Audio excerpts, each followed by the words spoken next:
Então, como eu estava contando um pouco do processo, né? Eu entrei lá num projeto de base e, conforme os anos foram passando, a gente acabou tendo parcerias com algumas empresas lá que também entrava para poder auxiliar esses atletas de base, com ajuda de custo e tal. Tipo então, patrocínio, assim? Isso, patrocínio, exatamente. Então, quando eu saí do Força no Esporte, não saí, mas eu estava tendo aquela vivência ali do Força, mas, ao mesmo tempo, por conta dos resultados que começaram a ficar expressivos, vieram essas empresas, né, querendo patrocinar. Então, a gente, além de participar do projeto de base, a gente tinha esse patrocínio de custo, que, assim, já era uma ajuda imensa, com passagem, entendeu? Da gente conseguir chegar lá. E aí, eu fui construindo tudo isso durante esses anos, treinando, né, conciliando escola, treino. E quando foi em 2019, abriu o edital, né, para a categoria que eu era. Porque, assim, eu até ainda não expliquei, mas vou dar uma breve explicação aqui. O levantamento de peso, a gente fala que é um esporte muito democrático, né, porque ele atende até aquela pessoa menorzinha, de baixo peso, até mesmo o maior, o mais pesado. É separado por categorias de peso corporal. Tipo luta, que é peso-pena. Mas é por numeração. E é peso? Peso corporal. Mas quanto a pessoa numeração pesa. como assim? Tipo 57 com 57, assim? Isso, por exemplo. Ou de 50 a 60 com 50 a 60? Isso. Por exemplo, eu sou da categoria 64, né? Estou migrando para 59 porque a 64 deixou de ser olímpica. Então, assim, eu vou competir só com meninas que pesam 59 quilos. Assim como quando eu for competir na 64, eu vou competir com meninas que pesam só 64 quilos. Entendeu? Para ser justo, né, na real? Para ser justo, exatamente. E é separado também por idade. A gente tem os atletas de base, ali, os mais novos, que é sub-15, tem sub-17, tem o 20, que a gente já chama de juvenil, e aí o adulto. Então, assim, é muito democrático, tanto por peso corporal quanto por idade. E aí, quando foi em 2019... Puxa um pouquinho o microfone. Quando foi em 2019, surgiu o edital, né? E aí foi exatamente isso, foi separado por categoria, por resultados. Então, como abriu para a minha categoria, 64, eu me inscrevi, e o que possibilitou a minha entrada foi o currículo esportivo, que é o que acontece. Tanto no atletismo, tanto na natação, em outras áreas, o que é avaliado quando abre o edital, né, é que você se encaixe naqueles requisitos, e isso é o currículo esportivo, seja ele a nível nacional ou internacional. Então, assim, essa bagagem que eu tive todos esses anos, né, lá, e para chegar em 2019 eu ter esse currículo bem expressivo para poder conseguir entrar.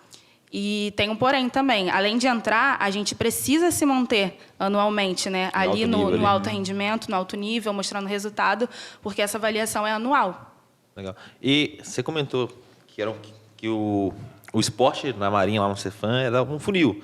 De fato, acho que quase tudo na vida né? Qualquer coisa que você vai se empenhar para fazer de carreira funciona como funil. Muita gente entra porque tem uma visão e às vezes a pessoa percebe que aquilo ali não é para ela e no processo ela sai, é normal. Sim. É normal a gente, ainda mais entrando com 10, 11 anos de idade, é difícil você ter plena concepção daquilo que você quer fazer para sua vida. Então, comum que pessoas saiam porque perceberam que não era para elas. Mas como que funcionava com 10 anos? Você já sabia que você ia fazer levantamento de peso ou tinha uma gama de esportes grande lá que você praticava e aí você falou, não, praticando 5 esportes aqui, mas o que eu gosto é levantamento de peso, eu vou para esse e tchau o resto. Então, eu já entrei realmente lá visando levantamento de peso. É o DNA, né? É o DNA, e eu nunca tive muita paciência para correr. Então, eu olhava para o atletismo e falei, isso cansa, né? Puxar 200 quilos para cima não cansa. Correr, pesado. E eu falei, não, levantar peso é mais legal e tal. E aí eu continuei lá, né? Em todo esse processo.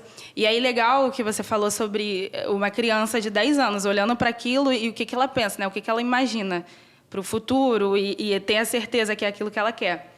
Quando foi em 2014, a Confederação Brasileira ela fez uma seletiva, né, para uma viagem internacional. Foi minha primeira viagem internacional. E aí foi para o Peru. Aí eu fui uma das selecionadas. E até ali, um pouquinho antes disso, eu achava legal treinar, mas não era algo que eu projetava, sabe, para o futuro. Tipo, eu vou levantar peso, é isso que eu amo e tudo mais. Eu gostava, sim.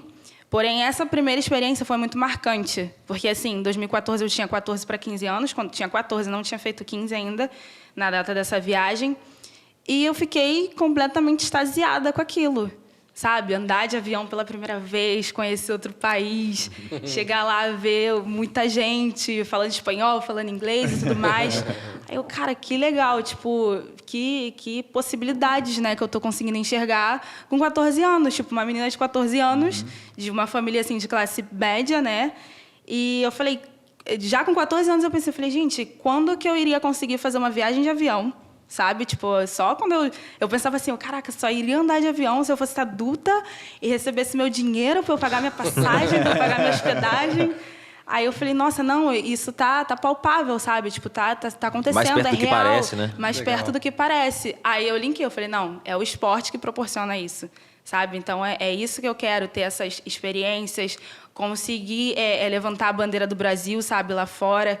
E também a da Marinha, né? Porque desde muito nova ali naqueles projetos foi o que impulsionou muito a gente, assim, a conseguir. Porque desde cedo ali, além de eu ter uma alimentação e tudo mais, eu também sempre tive um local de treino ali muito bom, sabe? Com ótimos materiais.